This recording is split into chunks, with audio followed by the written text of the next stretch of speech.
In the name of the Father, and of the Son, and of the Holy Spirit. Amen. Hello, everyone. It's me again, Father Stephen, and this is Class 48 of our Orthodox Survival course. The title of today's talk is Russia and the End of the World, Part D, the situation today. So we're going to end with the situation today vis-a-vis the Orthodox Church of Russia and the scene in world Orthodoxy and in the world in general. But we're going to lead up to that by talking about finishing our discussion of the history of the Russian Church abroad and what happened to them. Before I begin, I want to once again thank our donors. You know who you are, and be assured that I deeply appreciate your help, and you're certainly in my prayers. And may the Lord reward your love with His grace. And to anyone else who wants to help, please do consider a gift to help me out. If you have PayPal, you can send a gift to my account at frstevenallen@gmail.com, frstevenallen@gmail.com. And if you want to receive a receipt for tax purposes, contact me at that email address, and I can tell you how to donate to our parish. And they in turn will pass on the donation to me, and they'll send you a receipt for your donation. Also, while we're speaking of supporting my efforts, I have a book that I wrote last year. It's a little book made up of essays I wrote for Great Lent a few years ago, and each little essay is a commentary on the Genesis reading for a certain day in Great Lent. You know, in Great Lent, we read from the books of Genesis and Proverbs at Vespers every day. And during Great Lent a few years ago, for my blog, I wrote a little commentary every day for the readings from Genesis for that day. And now it's published in book form. The book is called The Eternal Sacrifice, the Genesis Readings for Great Lent. And it's self-published through Lulu. So you can go to Lulu and type in Father Stephen Allen or The Eternal Sacrifice, and you'll pull up my page and you can order the book. So it's a good time now. It's before Christmas now if you want to give the book as a Christmas gift or just have it ready for yourself before Lent begins. Lent begins this year, Clean Monday this year is on March 2nd, New Style. So you can have the book ready in plenty of time for Great Lent. So that's The Eternal Sacrifice, the Genesis Readings for Great Lent, available through Lulu. I believe the cost of the book is $10. Before I start my talk about the Russian Church today, it's appropriate to ask your prayers for the repose of the soul of a Russian Orthodox priest. A friend of mine named Father Konstantin Fedorov, or in Russian they would say Konstantin Fyodorov, who was a priest of the Russian Orthodox Church. He was ordained way back when, I believe in the 70s, by Metropolitan St. Philaret, and he was actually close to St. Philaret. And he was a longtime pastor here in North America, and then he moved to Russia. His ministry was in the city of Kostroma in northern Russia, and he reposed recently in a hospital in St. Petersburg. So eternal memory to Father Constantine. I want to share a story with you from Father Constantine via Father Alexei Young. Father Alexei Young told me this story many years ago. He was visiting Father Constantine in Mahopac. Mahopac is a little town in rural New York, outside of New York City, where the Russian Church abroad had, or I guess still has, at one time a hermitage. Then there were no more monks, and it became sort of a quasi-parish. And Father Constantine was there. And Father Alexei visited him once, and he took him into the room where Metropolitan Philaret used to stay when he was still in this world, and he would enjoy going to Mahopac and enjoy fishing. Metropolitan Philaret, as with many Russian monks, Metropolitan Philaret was a great fisherman. And there's actually in the room there's a lovely photograph of the late Metropolitan Philaret and the late Bishop Nectari of Seattle standing together in their grungy fishing cassocks, both proudly holding up their catch, both of them holding up a fish they had caught and smiling broadly after one of their fishing expeditions in the pond at Mahopac. So they go into the room, and he shows them the photograph of Vladika Philaret and Vladika Nectari, And then he says, "Do you know, Father?" Father Constantine said to Father Alexei, "Do you notice anything funny about this room?" And Father Alexei said, "Well, yeah, there are two closets. It's an old house, but unusual for old houses. It actually has a closet and has two closets." So Father Constantine opened one of the closets, and it had Vladika Filaret's fishing gear. It had his fishing cassock and fishing pole and fishing gear and so forth. Then he opened up the other closet, and it just had a little icon, just one icon, and it had a candelia, or the Russians would say a lampada, an oil lamp. And Father Constantine said, our first hierarch literally obeys the words of our Lord, where he says, when you want to pray, go into your closet and pray. And so that was his little prayer closet when he was relaxing at Mayopac. So it's a touching, warm story about Saint Filaret. So I just thought I'd share that with you. So today we're going to talk about the Russian Church abroad, briefly talk about its history, and then how most of it became an asset of the Moscow Patriarchate.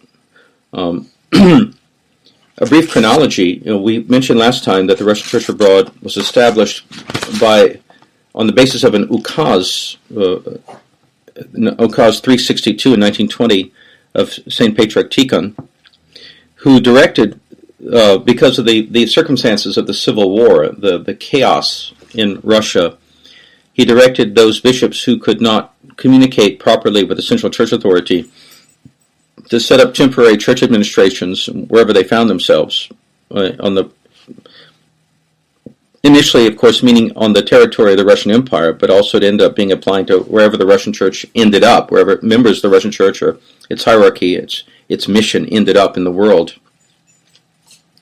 So Metropolitan Anthony Krapovitsky, who, after the Patriarch, was probably the most eminent churchman in Russia at the time, led a large immigration that fled initially through Constantinople and then ended up in Serbia between the wars. So between the wars, the Serbian Patriarchate hosted the Russian Church abroad. Their headquarters is in a town in the Vojvodina in northern Serbia, a town called Sremski Karlovci on the Danube River. It's a beautiful little town. If you ever go to Serbia, I highly recommend visiting Sremski Karlovci. And their headquarters is there between the wars. And in 1935, Metropolitan Anthony passed away, reposed, and was replaced by Metropolitan Anastasi. Both of these men were very eminent churchmen. Metropolitan Anastasi was the bishop who, in 1918, had actually researched and reconstructed the ceremony for enthroning the Patriarch. And Metropolitan Anastasi lived to a very great old age. He lived into the early 1960s. So between the wars, they were in Serbia. With the coming of communism, they had to flee Yugoslavia, and they ended up in Munich for a short time. And then after World War II, their headquarters was moved to New York. So very early on in the Russian Church abroad's short history, and I say short, I mean it's still. Oh, excuse me, my dog is barking. All right, I'm back. We have a little dog, and we have 4 chickens, 4 rabbits, and 4 pet birds. So sometimes I feel like I'm living in Noah's Ark here. So getting back to the Russian Church abroad, even early on in their short history, and their history was relatively short, right? They only go back to 1920 as a formal church administration. Very early, they were in conflict with the modernist agenda of the Ecumenical Patriarchate, because they ended up in Constantinople at first, and right away, of course, there was conflict because they were very much against the modernist agenda that was already very apparent in the Ecumenical Patriarchate, and they were much more at home in Serbia with the Serbian Patriarchate, which at that time was very Orthodox, very traditional. If this is the pre-communist, pre-ecumenist Serbian Patriarchate. And the late Patriarch Varnava of Serbia was very close to the Russian Church abroad leadership and was himself a great and holy man. And even then, even in these early days of the Russian Church abroad in the 20s and 30s, their theological traditionalism was very apparent. They were very much against the new calendar. They were very much against the beginnings of ecumenism.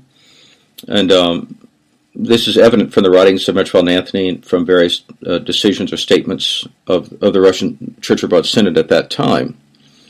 Even though there is a rewriting of the Russian Church Abroad's history, this is it's very evident from early on they were quite against ecumenism and quite against any modernism in the Church's theology. So after World War II, they fled to New York, or relocated, relocated to New York. And there's a whole story there, of course, with the Russian expatriates in Europe and how the American and British governments collaborated with Stalin to send hundreds of thousands, perhaps millions, back to their death. Part of it was something called Operation Keelhaul, which you can read about. Go ahead and look up Operation Keelhaul, Keelhaul. And reading about how the Americans, the British, collaborated with Stalin to enslave and murder millions of Europeans gives you a very different perspective on 20th century history than what you're taught in the American school books. But that's a topic for another time. So the Russian Church Abroad was ministering to many of these Russian expatriates who in Europe were facing the possibility of being sent to the Soviet Union to be tortured, imprisoned, tortured, and killed. But thank God many of them made it out of there, and many came to North America.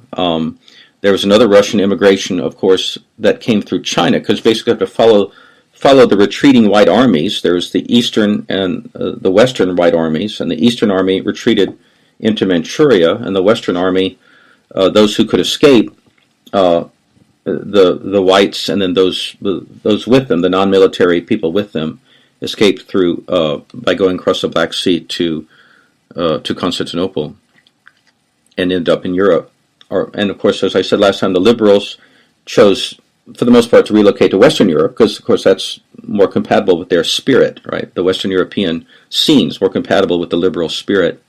So their headquarters became Paris, and the headquarters of the Church Abroad administration and of the more traditional or more pious Russians was in Yugoslavia.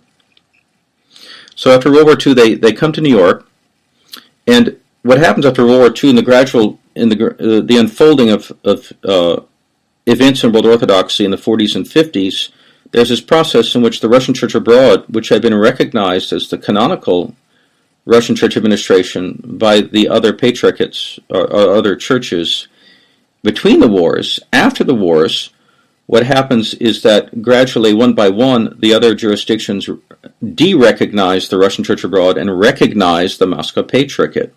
And of course, this is tied in with the creation of the World Council of Churches, and all of these patriarchates and historical national churches, leaderships, one by one, falling kind of like dominoes, one by one, and joining the World Council of Churches, which of course we know, there's simply absolutely no doubt, right, that the World Council of Churches is a one world scheme, right, set up by the Rockefeller Foundation and other groups like that, and for the sole purpose not of unifying, but of destroying the church.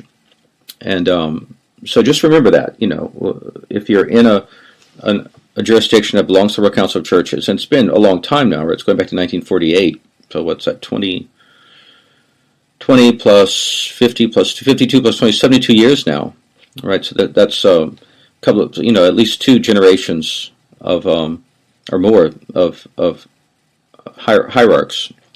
More than two, like at least three generations of hierarchs, one by one, successively, pledging their loyalty to this scheme to destroy the church, create a one world government, one world religion, and basically to pave the way for Antichrist. So just remember, if your jurisdiction's in this organization, that's what the organization is about. And if you want to fight from within, if you're a conservative world Orthodox, you want to fight from within, well, I suggest you talk to your priest about why are we in the World Council of Churches. And I'll bet you dollars to donuts he'll say, well, I don't like it, but what can we do? And that's the way it is. Or if you're a priest and you actually write to the bishop, he'll just tell you to shut up. Or he'll say, oh, Father, I don't like it, but that's the way it goes, and that sort of thing. So that's the way that souls are destroyed, right, through this kind of indifference. So what's going on, getting back to the Russian Church abroad, is what's going on in the 50s and 60s is the uniting world orthodoxy under the banner of official ecumenism, and it's still, even more united than ever on this basis, right, of ecumenism, the leadership of the official Orthodox churches. And so they have to recognize their fellow travelers, right, the hierarchs of the Moscow Patriarchate, and de-recognize those who oppose ecumenism and who oppose communism, and that's the Russian Church abroad. So the Russian Church abroad did not break communion with anyone except the Moscow Patriarchate and the Russian schisms, that is, the Evlogians in Paris and the Metropolia, who became the OCA in North America. And they were out of communion with those groups on the basis of intramural Russian issues, not initially because of a stand against ecumenism.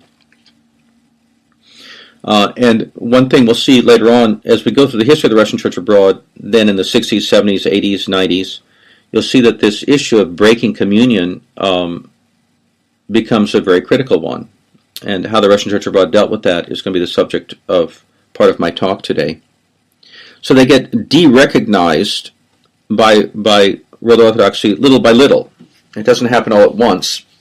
For example, I read an article once that said in the 1960 yearbook of the Greek Archdiocese in North America, it listed the Russian Church abroad as one of the canonical churches that they are in communion with. So, but then, of course, after the 1960s, Metropolitan Philaret openly opposing the agenda of the Ecumenical Patriarchate and the agenda of Archbishop Iakovos of North America, that didn't appear anymore in the New Calendar Greek publications. So there's this process of de-recognition of World Orthodoxy. Just keep this in mind. As is true so often with those who are faithful to Orthodoxy, those who are faithful to the Church, those who are faithful to any tradition, right? They don't leave. They don't move. They don't split. The others leave them. Okay, the Russian Church abroad did not leave World Orthodoxy. World Orthodoxy left them. And that's a very important point to remember. They didn't split from anybody. The rest of these hierarchies split away from them. They were the ones holding the canonical line about the Russian Church and holding the canonical line, as time went on, the canonical and actually theologically correct line about everything in Orthodoxy. And the others just left them, except for two hierarchies, the Serbian Patriarchate and the Jerusalem Patriarchate, remained in communion with the Russian Church abroad for a very long time. So in the 60s through the 80s, then World Orthodoxy is falling into this pit of ecumenism. And in the very beginning of the open concelebrations, which started occurring in the 1960s, you might say ecumenism on steroids. Ecumenism was going on back to the 1920s, and then it got a big boost in 1948 with the foundation of the World Council of Churches. But in the 1960s, you might say it went on steroids. Because in the 1960s, remember, the context of the 1960s is this general cultural revolution going on throughout the Western world.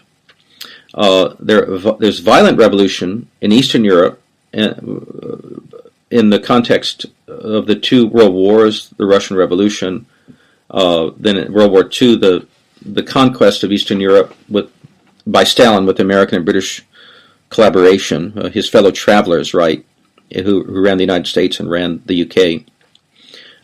So there was the violent takeover of Eastern Europe by communism. But then that was in from the Russian Revolution through World War II and the aftermath of World War II. And of course, there's the violent civil war and revolution in China, where Mao Zedong, also supported by the United States and with money from abroad, support from abroad, the United States betrays Chiang Kai-shek, hands over China to the communists. which is part of America, the actual American policy from the 1940s until now, was to support communism, as it is the Vatican policy. But in Western Europe and in the United States, the Marxist revolution occurred in the 1960s. It was a supposedly soft revolution with student riots, anti-war protests, rock music, the sexual revolution. All that explodes in the 1960s, right? So our Marxist revolution has already happened, right? It's happened in the 1960s. We're just living with the aftermath of that. We're just living with the consequences from that. So in the context of this cultural revolution of the 1960s, then ecumenism goes on steroids, and Metron Filaret is observing this, and he writes three great epistles which are called the Sorrowful Epistles, which initially oppose the activities of the ecumenical patriarchate, the recognition of the lifting of the anathemas and praying with the Pope by Patriarch Athenagoras, and then the ecumenistic activities of Archbishop Iakovos in this country. But by the end of this series of epistles, Metron Filaret is addressing the situation throughout world Orthodoxy, seeing that all these hierarchies are either silent or they're actively engaged in this one world religion movement, and he's standing up against it. He says, I'm the least, I'm the youngest of all of you, but why am I the only one saying anything about this? And he was a hero, and he was a saint. Again, I would encourage you to read that biography of Metron Filaret by Bishop Stefan. I gave you the link in one of our previous talks, and it's very beautiful and very powerful. So Metron Filaret is leading the Russian Church abroad. He was elected first hierarch in, I believe it was 1964. Vladika Anastasiou was still alive, but he was basically became like a Metropolitan Emeritus for the short time that he lived after that. And Metron Filaret governed I believe it was from 64 until his repose on the Feast of the Holy Archangels in November of 1985. And an interesting note here is that those who want to make an apologetic for the Russian Church abroad joining the Moscow Patriarchate, or the Russian Church abroad being pro-world Orthodoxy, or not being strong about ecumenism, the left wing, you might say, the Russian Church abroad will say, well, St. John Maximovich was not so strict, and he was not, rabid anti-ecumenist, and he would not have approved of Metropolitan Filaret's actions towards world Orthodoxy, and so forth and so on. Well, I don't know if you know this, but Metropolitan Filaret was handpicked by St. John Maximovich to be the first hierarch of the Russian Church abroad. And you can't tell me that the saint didn't know what kind of a man this was and how he would respond to the situation that was developing. St. John Maximovich proposed in 1966. And so to read back into his life, excuse me just a minute.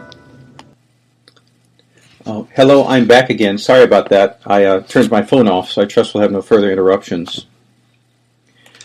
So in 1964, St. John Maximovich puts forward this young Bishop Filaret from Australia to be the candidate for the first hierarch in the Russian Church abroad, because they were having a disputed election. There were equal number of votes on either side for the two candidates, and as a resolution of the situation, St. John put forward Bishop Filaret, who became the first hierarch of the Russian Church abroad and remained so for 2 decades.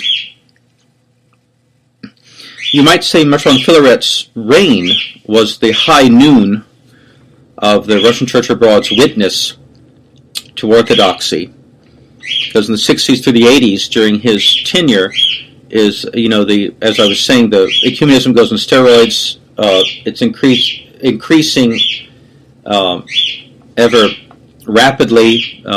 It's involving activities of a greater magnitude, things that we're used to now as events that occur every week, were events that back in the 60s would only occur maybe once a year, right? So they boil the frog slowly. They've gotten used to this idea that all these dialogues, commissions, joint prayers, and meetings and so forth are normal, whereas back in the 1960s it was still very shocking.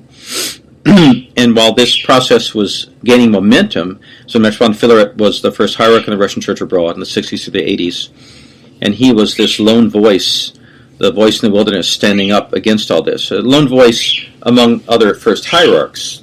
He did have brother hierarchs, such as the late Archbishop of Yarki of Jordanville, who was very staunchly anti-ecumenist. And if you read the literature of that time, coming from the pen of Metropolitan Filaret, Archbishop of Yarki, they will make it very clear that they perceived that they were standing alone against this whole process. There's a lot of revisionism going on now, saying that they never looked at it that way, or that Metropolitan Filaret and Archbishop of Yarki were just weirdos and marginal figures, and that the real Russian Church abroad always saw itself as very establishmentarian, part of world orthodoxy, not minding that much about ecumenism and so forth. Ecumenism's somewhat distasteful, but anti-ecumenism's even more distasteful, and to these kinds of people. And so they'll characterize the period as not as having a radical witness as they really had, but it really was, certainly in the context of the time, a very radical witness against ecumenism, against the one world religion movement, the one world government movement, against communism, and all these things.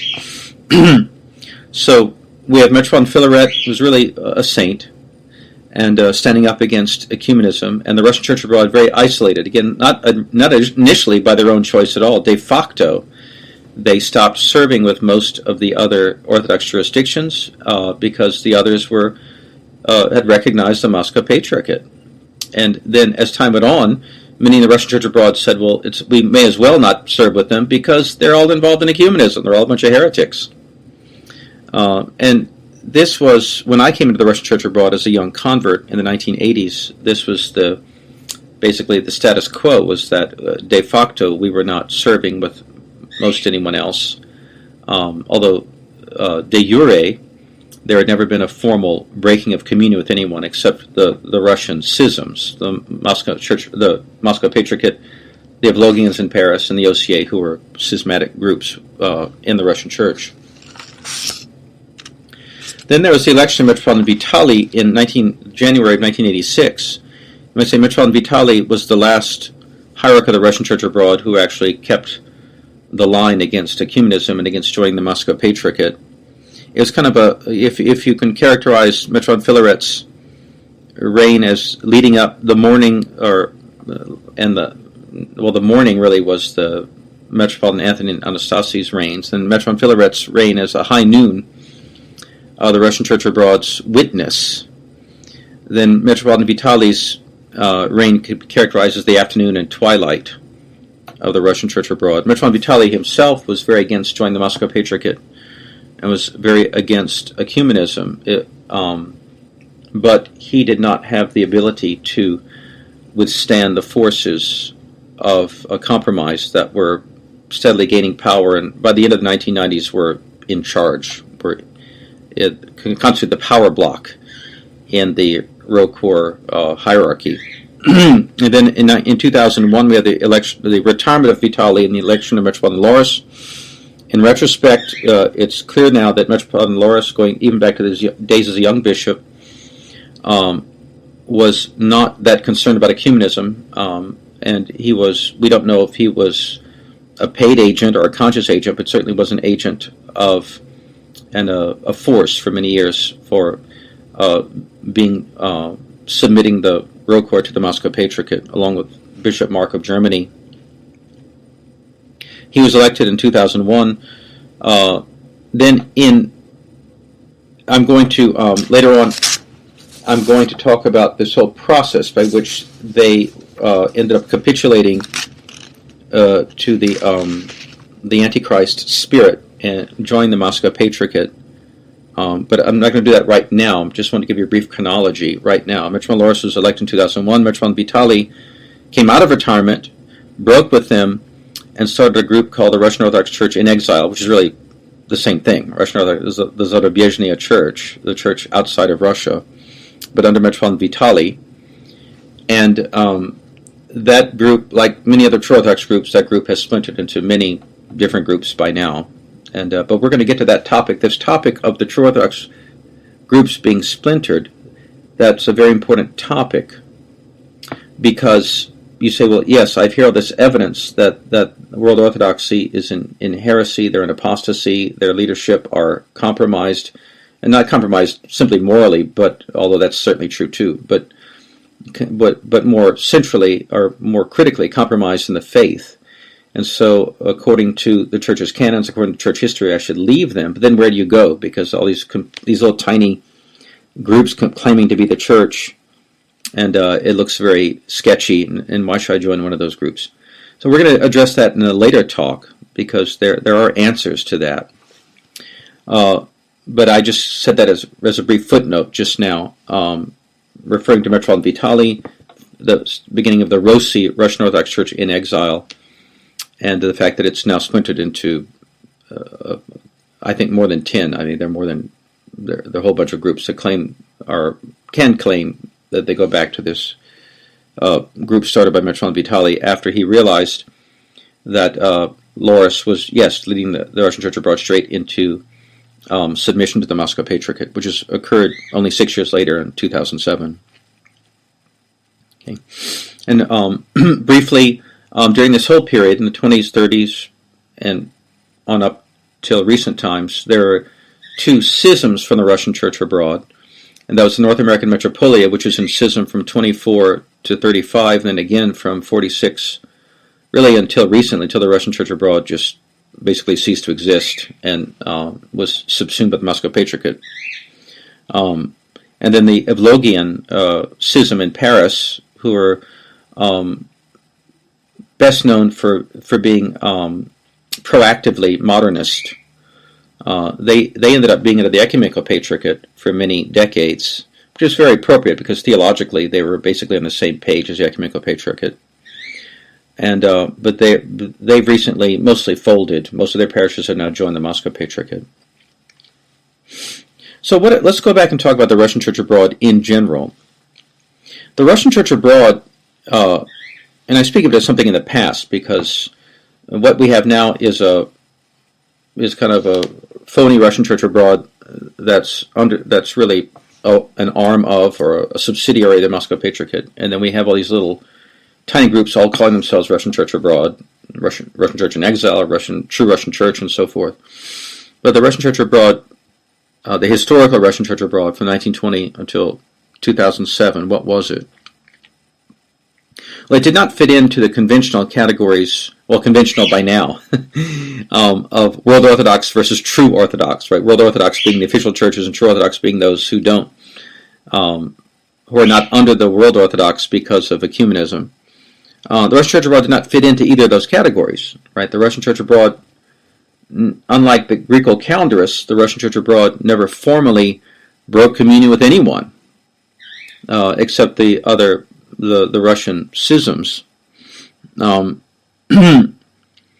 they, de facto, they were out of communion with or not celebrating with just about everybody in World Orthodoxy by the end of the 1960s because of this double process I mentioned, that the others distanced themselves because they were in cahoots with the Moscow Patriarchate and with the communists and so forth. And then the Russian Church abroad's leadership recognizing, well, these people are involved in recognizing the Moscow Patriarchate, which is a creation of the communist government, and also involved in ecumenism. And of course that all goes together, right? All part of the spirit of Antichrist, all part of the One World movement and all the rest. So the Russian Church abroad leadership said, well, we may as well not serve with these people because they're really a bunch of heretics at this point.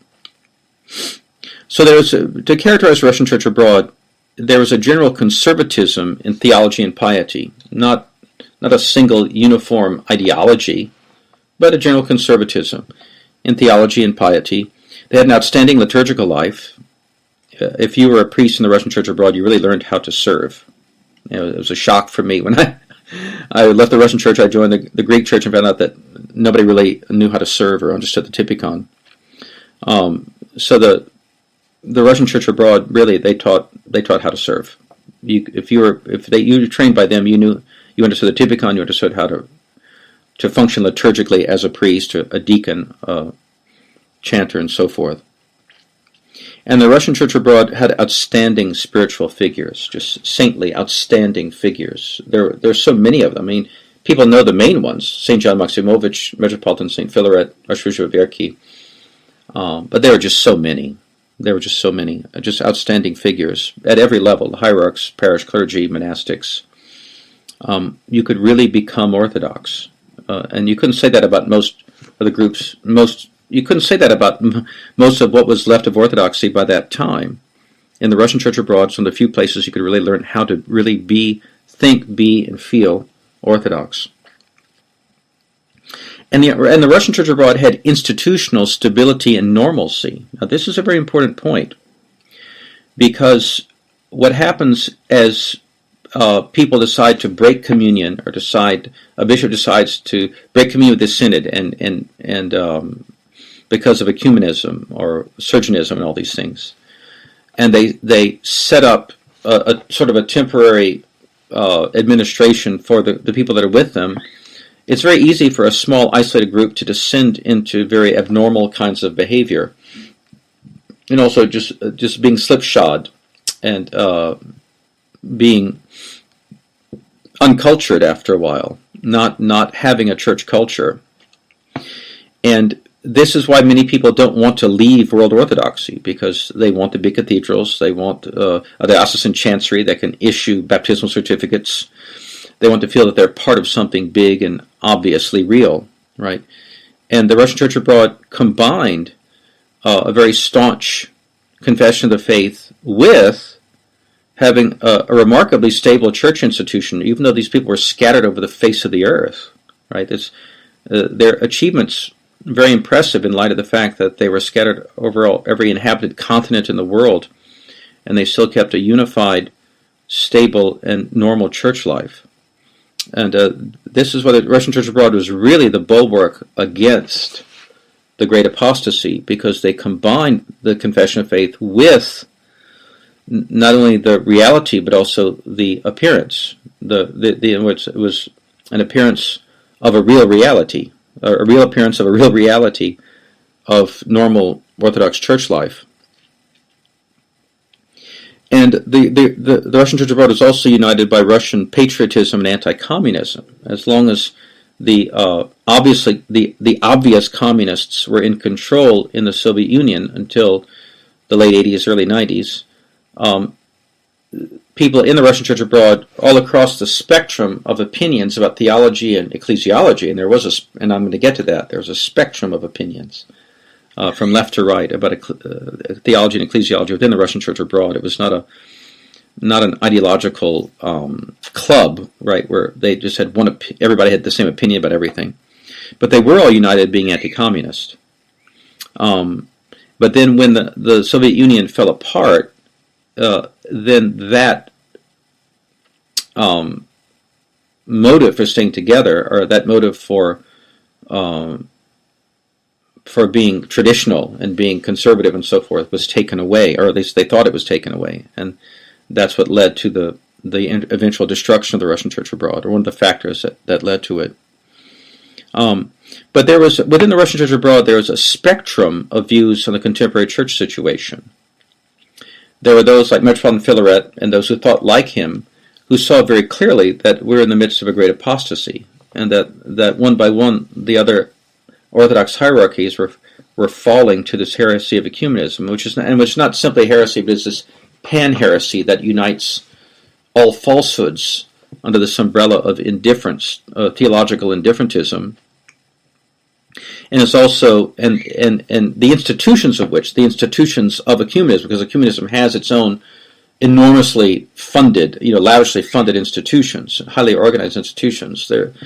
There's a worldwide network of all of these interconnected dialogue groups, organizations, committees, and so forth that are all funded by the same people, right? The Rockefeller Foundation, the George Soros types, all the one world people that constitute this enormous, well-funded, highly organized institutions, network of institutions of ecumenism, which are really aiming towards one world religion and one world government.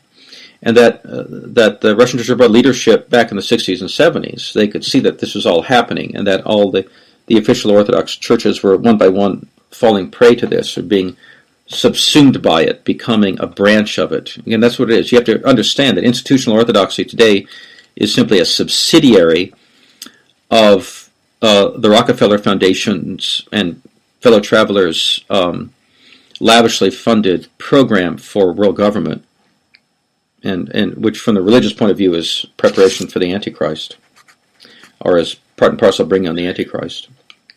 So the Russian Church abroad, certain leadership figures recognized this, and they realized that the Russian Church abroad had to take a radical stand, need to be more radical about the Russian Church abroad's official stance towards the other Orthodox jurisdictions.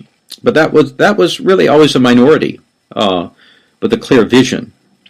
And then there was the broad mainstream who were just unaware of anything outside of Russian issues. Remember, most Orthodox only think of their own nationality and their own local church as being the church. They don't deny theologically that the others are the church. They're just not interested in them that much. So the broad mainstream of Russian Orthodox abroad, clergy and laity, were really focused on Russian issues. They knew they were anti-communist, and they knew they were against the Moscow Patriarchate. But they didn't necessarily have strong opinions about what a Greek church was doing or the Romanian church was doing. So they were simply unaware. And as what happens with the mainstream, or the majority of any group, they were going to end up following whoever took over the leadership. This is the way life is, right? Life works like that. That's why serious revolutionaries always take over the leadership. They don't worry about persuading the masses. They just take over the leadership. Then there is a liberal wing of the Russian Church abroad leadership who found radical anti-ecumenism distasteful and looked down their noses at people who were simply too radical or too outspoken against the Ecumenical Patriarchate or the Serbian Patriarchate or the Romanian Patriarchate or any Patriarchate, because for this group of people, the first priority was the continuity and stability of an outward institutional life of the church. They were really, in a way, you might say, they were primed for surgeonism.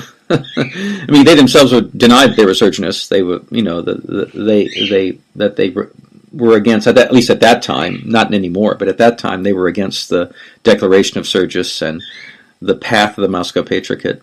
But really, they were primed to be surgeonists because for them, what constituted the church was the institution that had the beautiful buildings and had the ancient sees, had the ancient titles. That is the church. And anyone who doesn't want to be part of that is nikulturny. That's a Russian word. It literally means not cultured, but it's stronger than that. It's more insulting than that. You're just a bumpkin. You're an idiot. So a person who would think, well, we need to break communion with Constantinople. We need to break communion with these ancient, venerable institutions. Well, you're just a nikulturny. You're just a dummy. I mean, why would you even think like that, right? If you're a real churchman, you want to be part of these ancient, venerable institutions. You don't want to break with them. So they were always rather uncomfortable with, or outspoken against Metropolitan Philaret's stand vis-a-vis these other jurisdictions, because it was just not comme il faut, It's not. It didn't. It was uncultured. It was had a distasteful feel about it. It wasn't, or as to use more vulgar parlance, it wasn't cool. And this group was led by the late Metropolitan Anthony, late Archbishop Anthony of Geneva, who was the first hierarch in Western Europe for many decades. Very cultured man, old world, educated pastor, very beloved by his clergy, a very good archpastor, a very good someone who loved his priests, and was a good bishop. Except that the problem was that he was of this type that simply couldn't conceive of all of institutional orthodoxy being fallen, and was very disturbed by or made unhappy by the direction of Metropolitan Philaret of wanting to distance the Church abroad even further from the Ecumenical Patriarchate and related groups. There's a story, a very revealing story about the late Anthony of Geneva, is that there was one point at which the Pope, I think it was during the reign of John Paul II, It must have been John Paul II, because he's the one who started traveling everywhere, um, making all these interminable trips now the popes make everywhere. So he was coming to France, and all these other religious leaders were going to go meet him and take his blessing and so forth. And someone asked Vladika Antoni of Geneva, well, Vladika, are you going to go meet the Pope? He said, well, I wanted to, he said, but there are representatives of the Moscow Patriarchate are going to be there, and so I shouldn't go. So that was his outlook, you see, because we're not with the Moscow Patriarchate, we're against them, and so I'm not going to go. But meeting the Pope, no big deal. So that was kind of his outlook, and you can see how that's very attractive if you're a cultured professional clergyman, a type that I completely understand, I even identify with. I'm an old churchman. I mean, going back to my childhood, I'm a churchy person, right? Came up through the Catholic seminary system. I'm very aware of history. I'm not someone who wants to go off and set up a bootleg church and serve in his garage somewhere. And so I understand this kind of churchman, and they're educated, cultured people who find it very distasteful. The idea that they would have to be separate from these venerable institutions is very distasteful to them, and even smacks to them of vagantism or schism. And so they're willing to overlook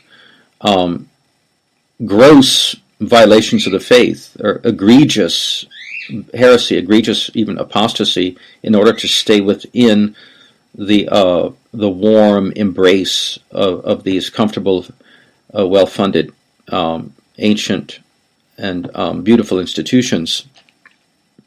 So this is the type of clergyman that came to predominate in the Russian Church abroad. And they could look to people like Anthony of Geneva, who was a venerable prince of the church, to lead them in this outlook. I just mentioned him. He's not the only one. I mentioned him as the most outstanding figure in the so-called liberal wing. So there was a tension in the Russian Church abroad between those who wanted to distance themselves more from world orthodoxy and those who wanted to said, we're just becoming a bunch of sectarians and weirdos, and we need to get back into the fold. When in fact there was really nothing wrong with the Russian Church abroad. They didn't need to join World Orthodoxy. They certainly didn't need to join the Moscow Patriarchate to have a normal, stable church life. They were doing just fine. And as what happens with the infiltration of institutions by agents and revolutionaries, a small group created the sense of agitation, the sense of panic. If we don't join the Moscow Patriarchate, we're going to perish, we're dwindling, we're going to be nothing, we're just going to be a bunch of bootleg weirdos like the Greek calendarists, and we have to join the big club in order to be approved to be normal. Approved and normal by who knows what, I mean, by what standard. So this is what happened. As time went on, there were more and more younger clergymen who had never lived under the Soviet Union and didn't really understand what that was all about. And they were, unlike their fathers or grandfathers, they could wear beautiful rasas and serve in beautiful churches and have a comfortable church life. And so they thought of comfortable church life as being the norm. And so they want to get even more of it. They want to get even more of a good thing and join the big club. And so they created that created a momentum to give up on the Russian Church abroad's radical witness to orthodoxy and simply join the ecumenistic apostates who are part of the World Council of Churches, who pray with the Pope and so forth, which is what most of them have done. Looking back on our convert experience, the American or North American convert experience, the Russian Church abroad in the 60s, 70s, 80s, and 90s, there are two outstanding groups that really influenced both for good and for ill, really. But I think the overall effect was good because it brought a lot of people into the church.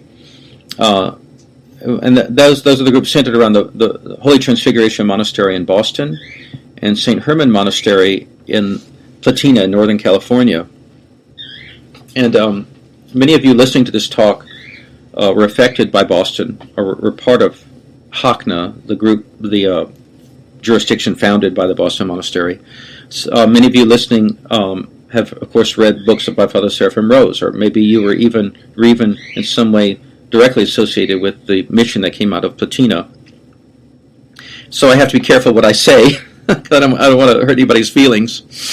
But I'll start off by saying something very positive, which is that the overall effect of both Boston and Platina was that they really did an enormous amount for American converts to Orthodoxy. Because if you were converting through the Antiochians, the Greek Archdiocese, the OCA, you weren't getting the whole picture of what Orthodoxy was. You're getting a very watered-down Orthodoxy light, right?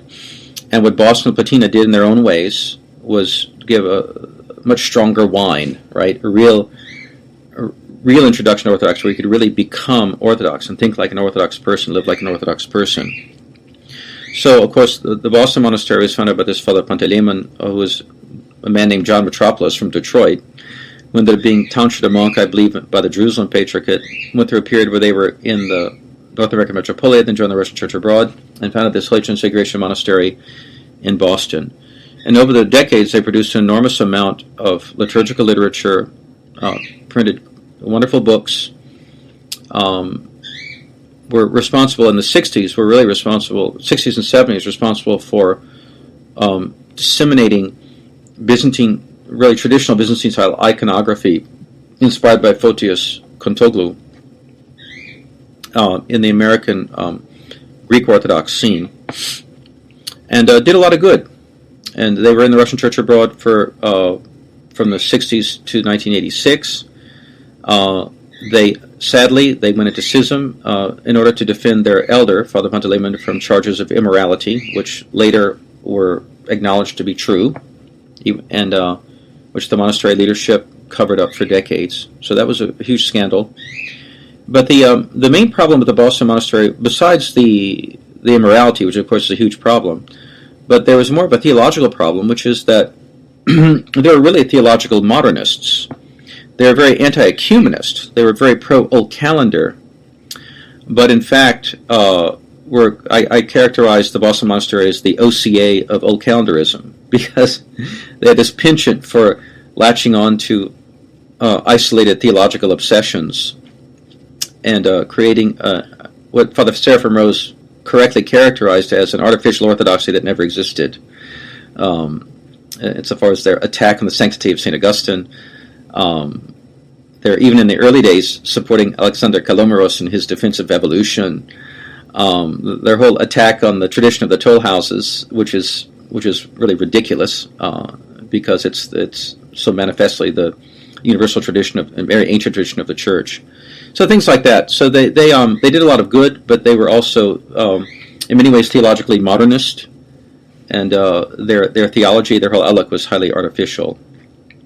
And this was pointed out by Father Seraphim Rose. One of the reasons I just couldn't stand Seraphim Rose is that he pointed out that their brand of orthodoxy was highly artificial, whereas Platina's orthodoxy was genuine. It was just the real thing, inherited organically from their mentors in the Russian Church abroad. Remember, Father Panteleimon was coming from the New Calendar Greek Church. He was learning about orthodoxy from books.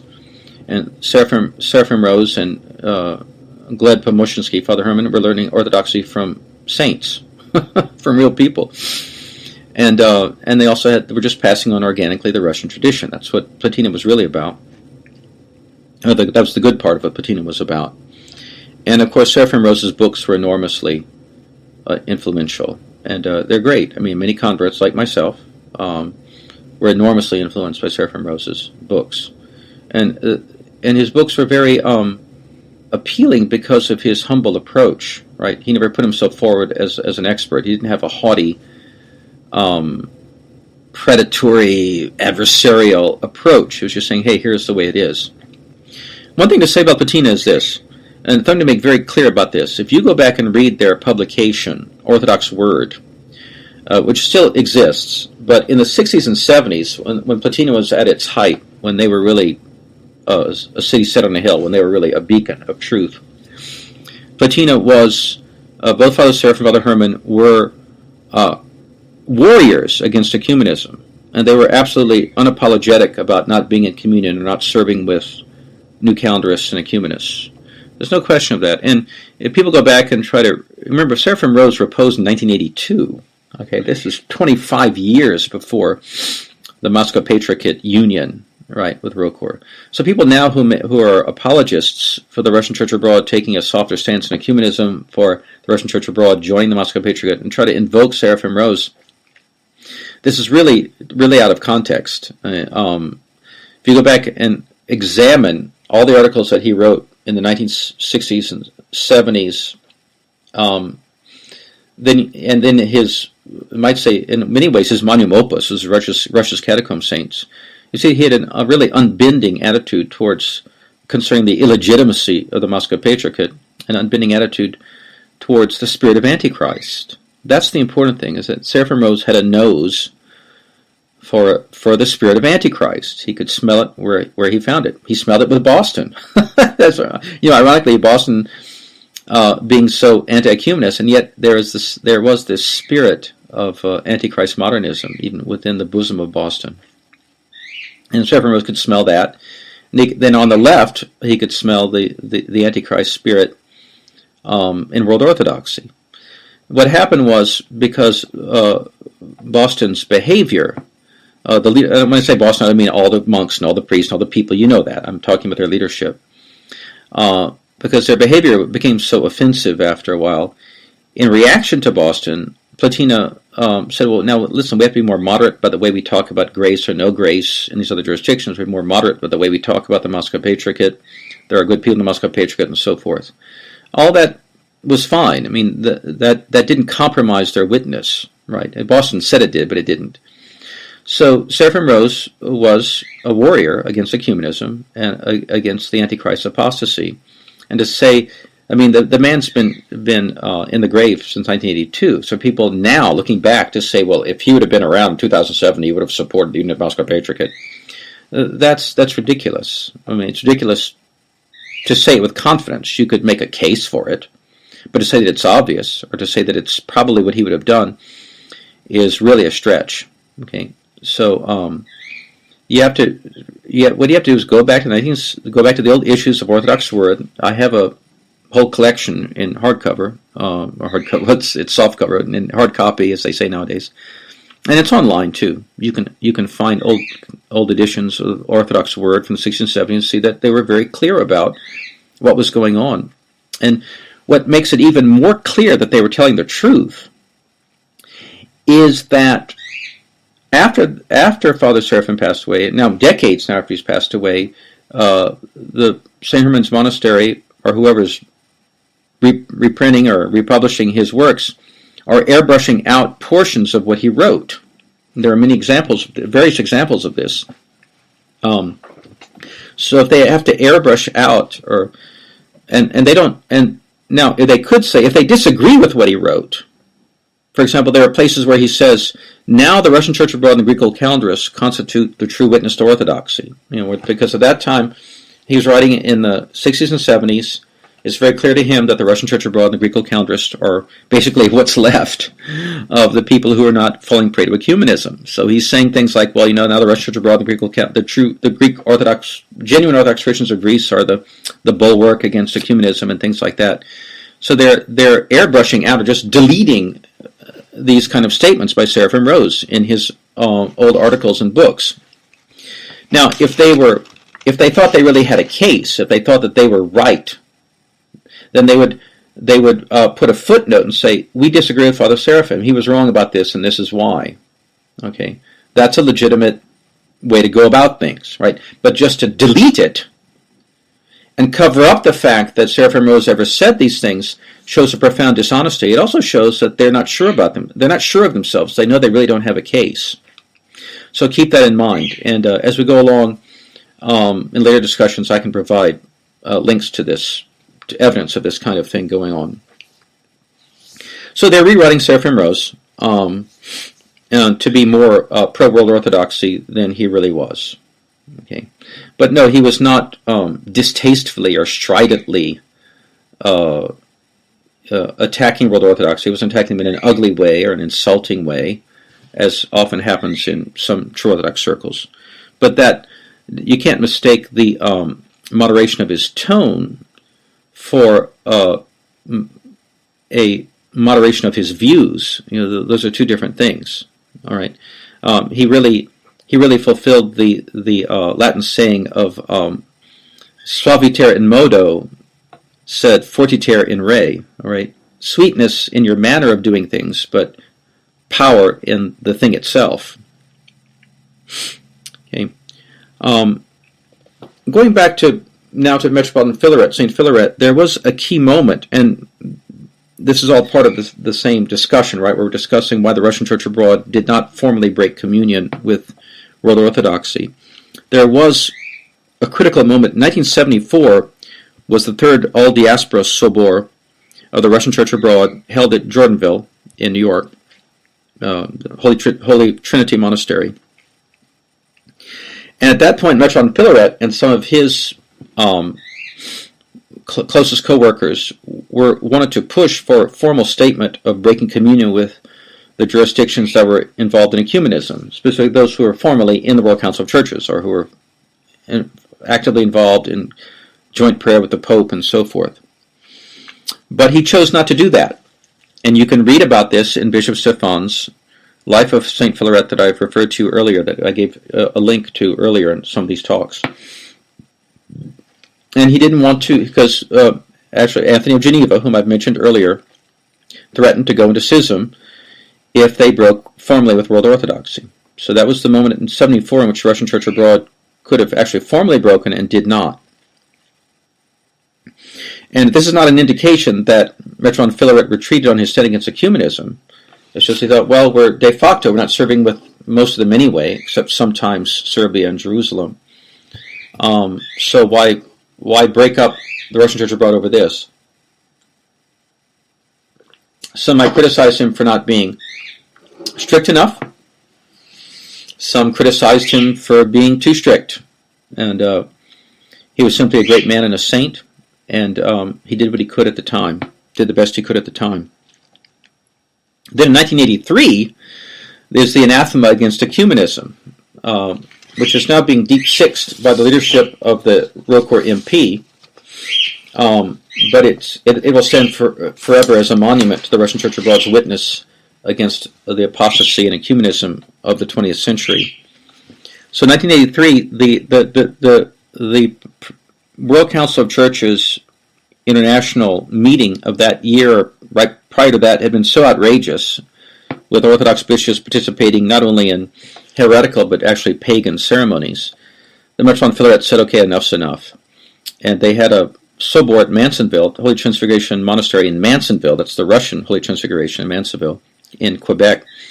And Metropolitan Philaret said, okay, enough's enough, we're going to issue this anathema. And it anathematizes those who preach the branch theory, that the church is broken up in different branches that need to be united in the future to form the church. And those who commune with these heretics, with the branch theory heretics. And so anyone who teaches such a thing, or communes with people who teach such a thing, are under this anathema. There are various interpretations of the anathema. Some said, well, this has ecumenical in the old sense, of course, ecumenical significance, and applies to the whole church. After Lydia Philaret's repose, Lydia Vitali wrote a much controverted encyclical soon after his enthronement in 86, in which he said, well, this only applies to us, but it doesn't apply to everybody. We're waiting for the universal church to decide that this applies to everybody. And juridically, he was correct. I mean, juridically, he only had authority over the people under his omophorion, right, or under the omophorion of his fellow bishops in the Russian Church abroad. So juridically, that was correct. But spiritually and substantially, of course, the anathema, if the anathema was based on truth, if it's real, all right, if it's about real things, then it ultimately applies to everyone, and would eventually gain ecumenical acceptance by the whole church. So it's a controverted document, the 83 anathema, but there's no doubt that it was put into the Synodicon of Orthodoxy by the Russian Church abroad and was pronounced in various cathedrals. Some bishops were stubborn and wouldn't use it, but I think most did. But then I think it's been removed by them now because they'd be anathematizing themselves if they pronounce this thing now. If Vladika Ilarion in New York, or Vladika Kila in San Francisco would pronounce this thing now, they'd be anathematizing themselves. So they can't do that. Well, they could, but they don't, obviously they don't want to do that. So it's been removed. So the 83 anathema was really was the high noon, or the ultimate expression of Vladika Filaret's uncompromising stance towards ecumenism. Now, then we enter this period. I have to talk about this period when the Russian Church abroad was gradually infiltrated, manipulated, and ultimately subsumed by the Moscow Patriarchate. And how did this come about? Well, remember that going back to the reign of Metropolitan Anastasi, way back when, right, in the 30s through the 60s, Metropolitan Anastasi strictly forbade his clergy to have any dealings whatsoever with any representatives of the Moscow Patriarchate. He said, don't even have coffee with them, don't even talk to them. And there was a real reason for this, which is it was well known that anyone who was coming out of the Soviet Union, dressed as a clergyman of the Moscow Patriarchate, was in fact an agent of the Soviet government, and their only purpose would be to subvert and destroy the Russian Church abroad. So, and remember that the Russian Church abroad clergymen were pious and fundamentally innocent men, and the Moscow Patriarch clergymen were fundamentally impious, worldly, clever men who knew what they were about. Right? They were about the destruction of the Russian Church abroad. That was one of their purposes, one of their goals. And so the only reason they'd have for meeting with the Roker clergymen would be to subvert the church. So, but then Russia opens up in the late 80s and early 90s with this transition from the Soviet period to the present post-Soviet period of Russian history. And there began to be a big move towards talking to the Moscow Patriarchate. This began way back in 1988 with the millennium of Russia, the millennium of the baptism of Russia. There was a tremendous resurgence, outpouring of Russian patriotism, which is understandable, right? These people are Russians, and the Russian church was Russian, and it's normal for Russians, and as I've said earlier in my impassioned plea for a healthy nationalism, healthy patriotism, it's a good thing, fundamentally. Okay? But the problem is that then this resurgence of feeling for Russia was manipulated by the agents of the Moscow Patriarchate to then jump from, well, we love Russia, therefore we must join the Moscow Patriarchate, which of course is not at all a valid syllogism. Not the result, not a conclusion that is not the result of a valid syllogism. But this feeling started, and also one liberal thing that Platina did start to push, and that others were interested in, was supporting the dissidents in the Moscow Patriarchate. Now, a dissident was not a katakomnik. A dissident was not an anti-ecumenist. A dissident was simply someone who was against the Soviets and who was against the Moscow Patriarchate's cooperation with the Soviet regime. So this was actually, in retrospect, this is a mistake, because the dissidents, for the most part, were not theological conservatives and were not that concerned about ecumenism. What they were concerned was about being anti-Soviet. So the first step, you see, whenever you subvert a great institution, you have to go by steps, you have to go step by step. You can't just jump to the final goal that you want. You have to go step by step and lead them to that goal. So the agents who had infiltrated the Russian Church abroad, remember, the Russian Church abroad was always infiltrated. Okay, let's make that clear. Obviously, the bad guys don't infiltrate a group they already have under control, right? Well, they do. I mean, they control them, but they're infiltrating the group that are their real enemies. So, of course, the Russian Church abroad is always infiltrated, but there's a big difference between being infiltrated and being controlled, right? Very different. The Russian Church abroad is always infiltrated. But the infiltrators really took off. They really gained traction, started making progress in their program beginning in 1988 and then into the 90s. And so one thing they did was they moved this interest of the Russian Church abroad to the dissidents in the Moscow Patriarchate like Father Dmitry Dudko, Father Gleb Yakunin, Father George Eshelman, and people like that. But these were people who were not anti-ecumenist, and they were not theologically conservative. They were just anti-Soviet. So that was one thing. That's a step in getting the Russian Church abroad to get confused and forget, take their eye off the ball. Remember, the ball is the confession of faith. When you get your eye off the ball to secondary considerations, then you can start to destabilize people. And destabilization is one of the key steps, right, in an agent-driven coup to overthrow an institution. So that was one step. And the other step was in the early 1990s to start having frequent clergy meetings. Whenever people start having frequent synods or frequent clergy meetings, I start shaking in my boots because I know something bad is in the offing.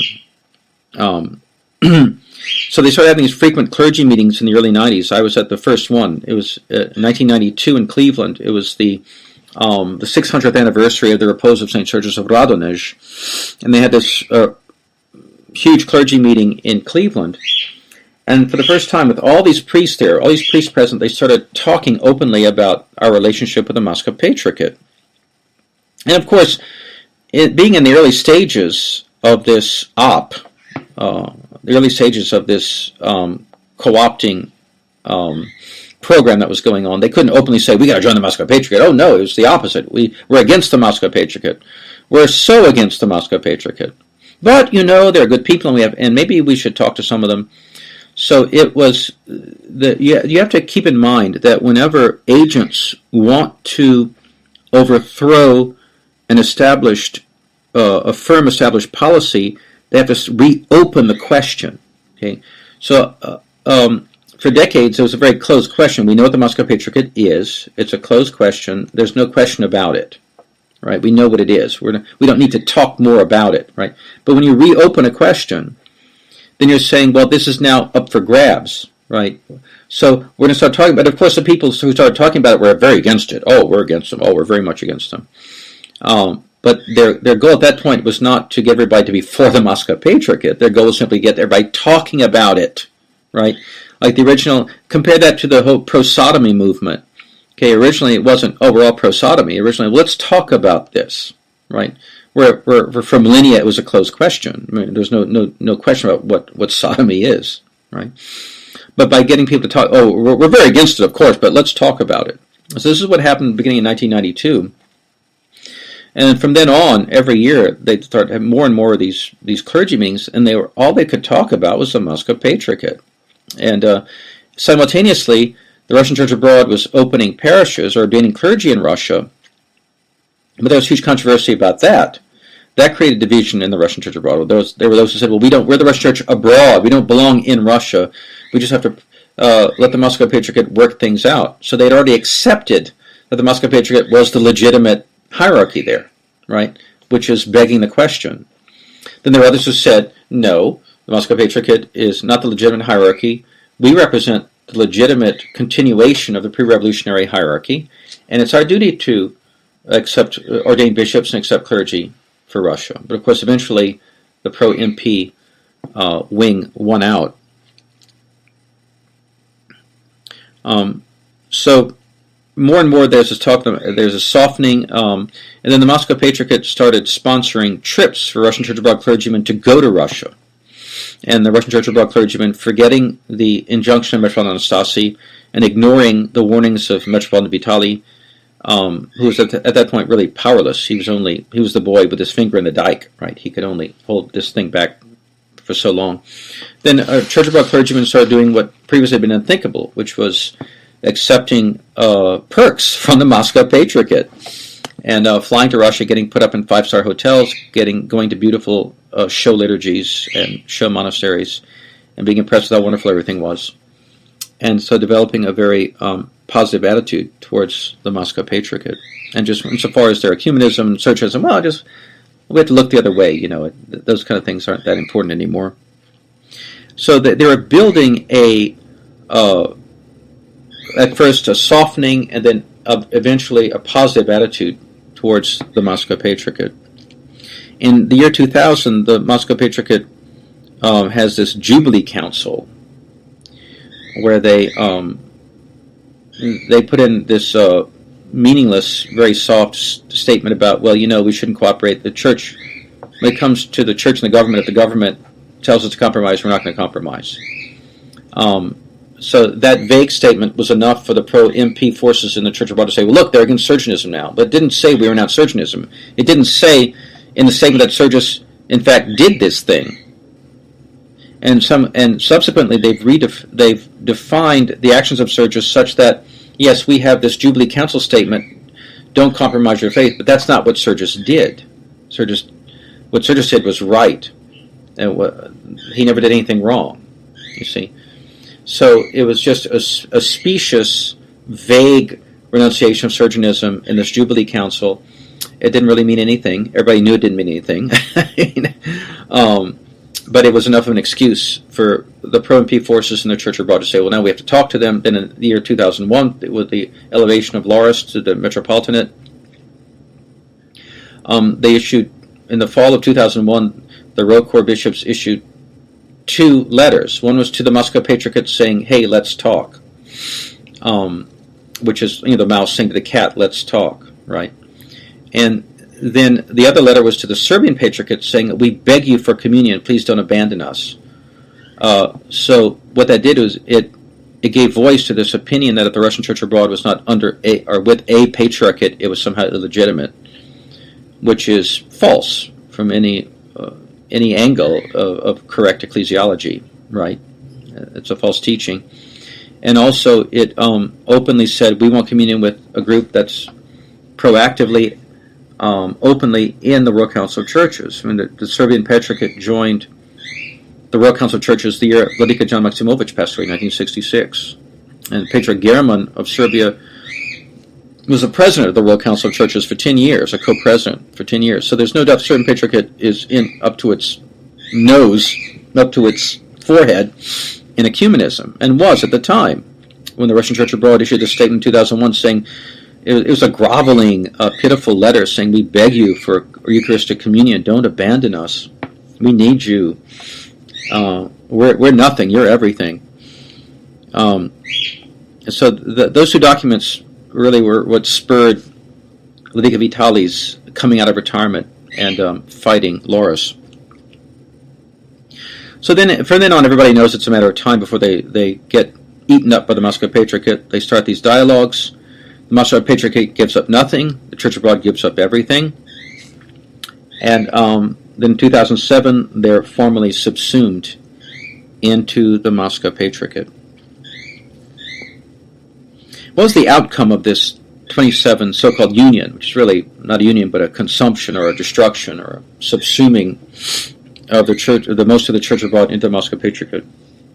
Well, there are various outcomes, but from our point of view, since we're talking about ecumenism, we're talking about Orthodox surviving spiritually, and we're concerned about not falling prey to apostasy. We're concerned about telling the truth.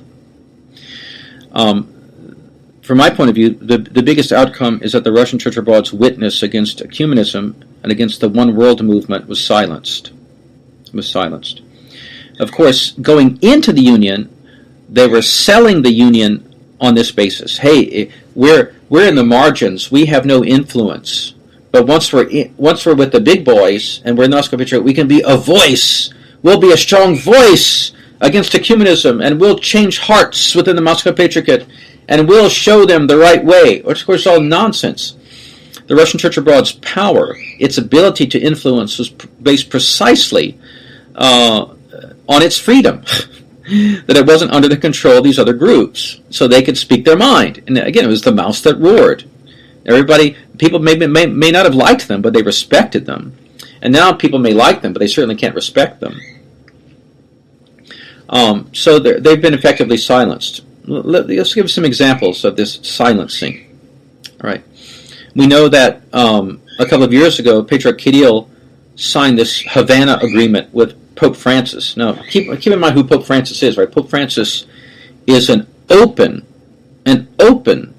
blasphemer, heretic, apostate, right? He not only not subtly, but openly and crudely denies basic teachings of the Christian faith on almost a weekly basis in his innumerable, interminable press interviews, books, articles, talks, so forth and so on. So Francis is as bad as it gets. Openly one world agenda, openly pro-communist, openly pro-homosexual, on and on and on. So in a couple of years ago, I think it was 2016, or maybe I think maybe January of 2016, the summer before Bartholomew's Cretan Council, Kirill of Moscow goes to Havana, of course, to meet his fellow communist, Francis, in communist Havana, and blood-drenched Castro-dominated Havana, and issues this joint statement. Of course, these joint statements are all, remember, tools of the one world movement, right? There's nothing, once you see a joint statement, you got to start shaking in your boots because something evil is going on. And buried in this joint statement, of course, there's always usual blah blah about human rights, and we're against the persecution of Christians, and so forth and so on. But buried in this is this statement that we preach the same gospel. Now, of course, anybody with half a brain knows that when you say that we preach the same gospel, it doesn't mean we both acknowledge Matthew, Mark, Luke, and John to be in the canon of Scripture. That what it means is they preach the same religion. They have the same faith. When St. Paul says, if an angel from heaven should preach another gospel to you, he's not talking about adding a book to the canon of Scriptures. He's talking about the faith. The gospel meaning the Christian faith. So when Kirill and Francis say we have the same gospel, they're saying we have the same faith. We're just separated by accidents or by secondary inessential things, right? It's essentially it has the same effect as Athenagoras' lifting of the anathemas or the Balamand agreement. They're saying they're really the same church. That's the ineluctable conclusion of such a statement. All right.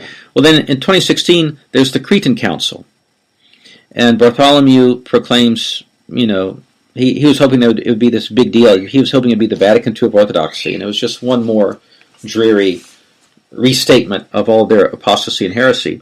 But after the Cretan Council, politically, of course, the Russian Church abroad, the Rocourt MP bishops have to come out against Constantinople because they're the geopolitical rival to the MP for world domination in the ecclesiastical sphere.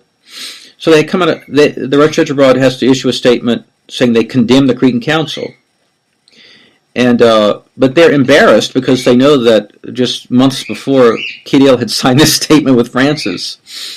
So in the Russian Church abroad, the Rocourt MP's encyclical about the Cretan Council, they say we reject the ecumenism in the Cretan Council.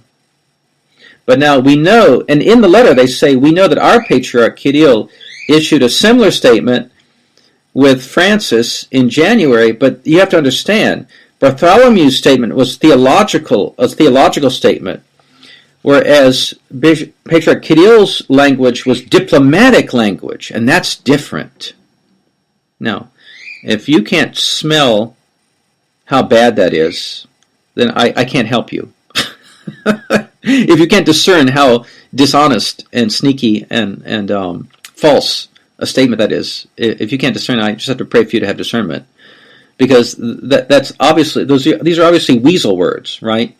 They're talking around the issue and saying that, well, this is diplomatic language, but what Bartholomew did, that's theological, so that's bad.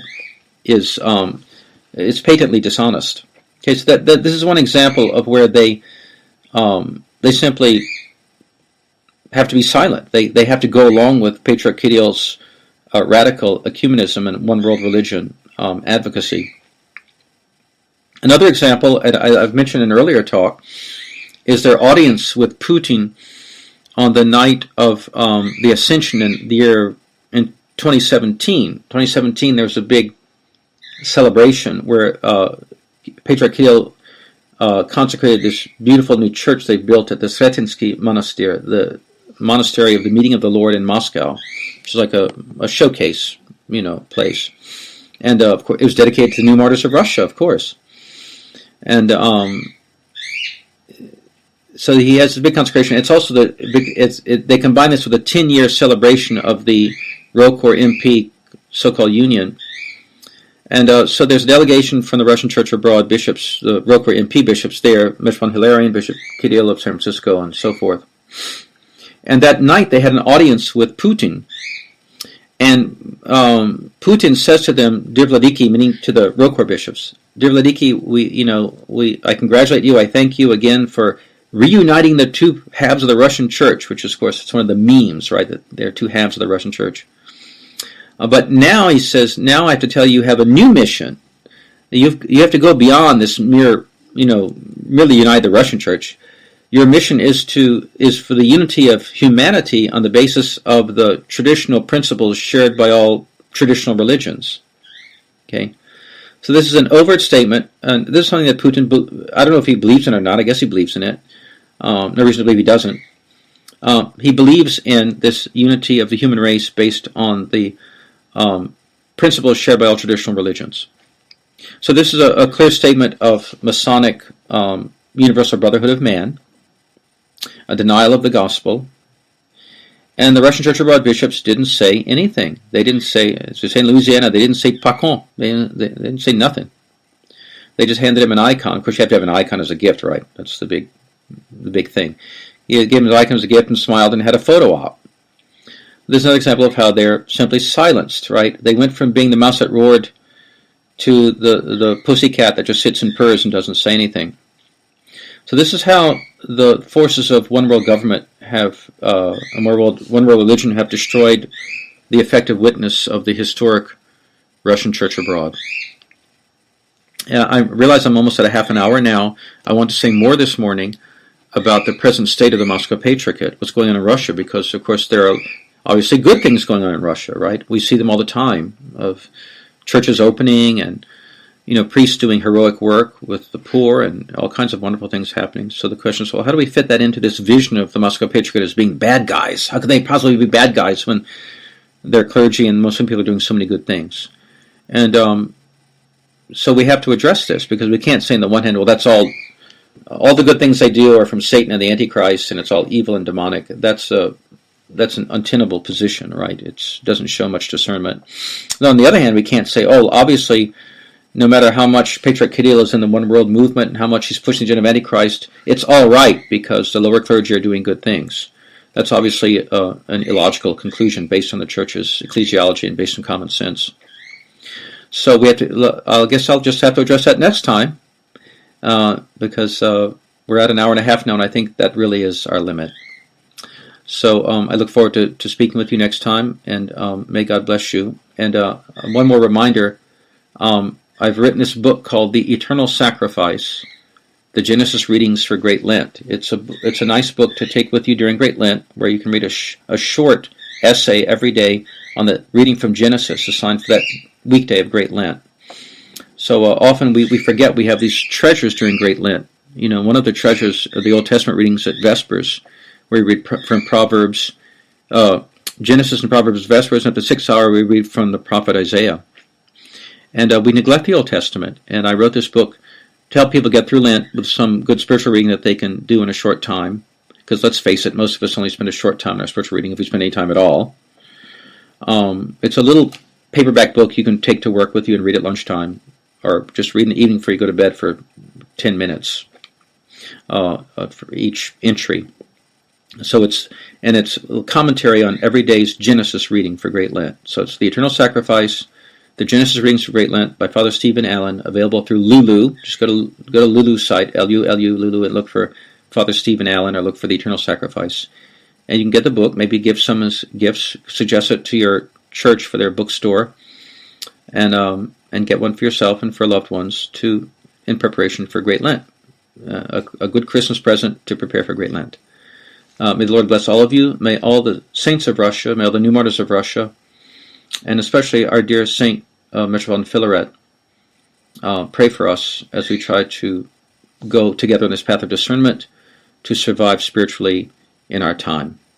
And may the Lord bless all of you, and thank you for your prayers and for your love.